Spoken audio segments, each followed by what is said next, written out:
Aujourd'hui, on va lire le 43e épisode, celui où l'on croise un extraordinaire couple d'amoureux, Philémon et Baucis. Dans l'épisode précédent, souvenez-vous, Héra a poursuivi une jeune femme nommée Io, dont Zeus était amoureux. Et Zeus, vous savez, il l'avait transformée en vache pour la cacher aux yeux d'Héra. Mais Hermès a réussi à libérer la jeune femme, et du coup, Héra, elle n'a pas sa colère qui a été apaisée. Allongé sur l'herbe, non loin de la porte secrète du palais, Hermès regardait le ciel. Il avait rendez-vous avec son père et se demandait bien vers quelle nouvelle aventure celui-ci allait encore l'emmener. Une légère brise soufflait, et les jeunes dieux observaient avec plaisir la course des nuages. Ils guettaient leurs formes changeantes et moelleuses, imaginant 1000 histoires à partir d'un seul petit nuage. À 5 heures, Zeus poussa discrètement la porte. Elle permettait de sortir de l'Olympe sans être vu. Lorsque Zeus arriva, il était habillé de guenilles. Sans un mot, il tendit à Hermès des habits aussi déchirés et sales que les siens, puis lui fit signe de le suivre, et tous deux descendirent de l'Olympe. L'un des grands plaisirs de Zeus était de se déguiser en simple mortel et de partir se promener sur terre sans être reconnu. Il observait ainsi les hommes et jugeait leur manière d'être.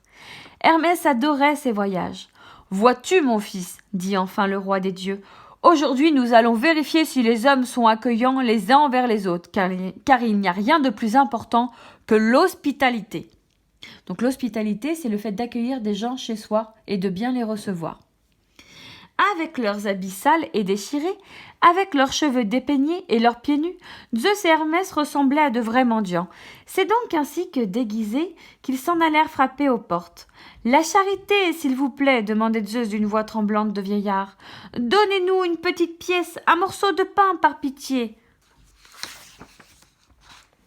Mais personne ne s'intéressait à eux. Ceux qui les croisaient sur leur route détournaient le regard, faisaient semblant de ne pas les voir.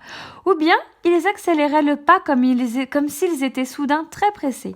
D'autres refusaient d'ouvrir leurs portes quand ils ne leur lâchaient pas carrément les chiens.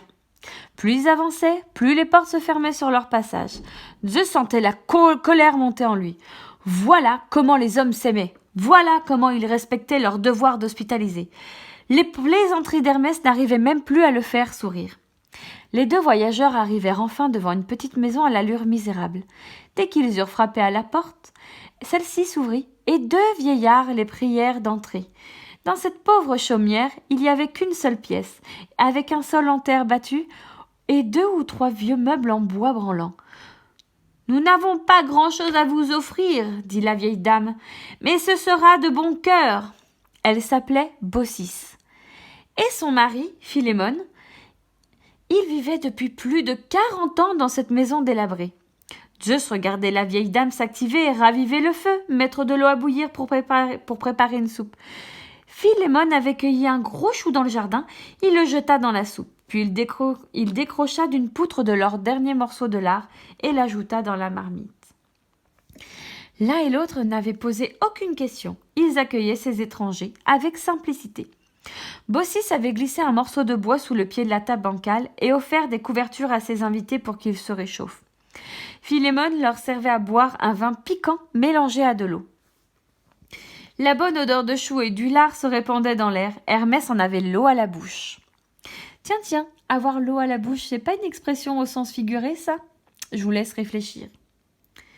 Il aimait bien l'ambroisie arrosée de nectar qui était servie à la table des dieux, mais le menu était peu varié. Aussitôt Zeus et Hermès dévorèrent avec appétit le modeste repas.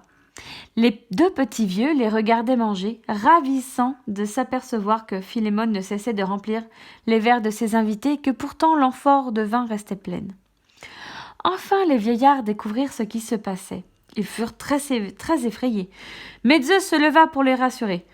« Ne craignez rien, je suis Zeus, le dieu des dieux, et voici mon fils Hermès.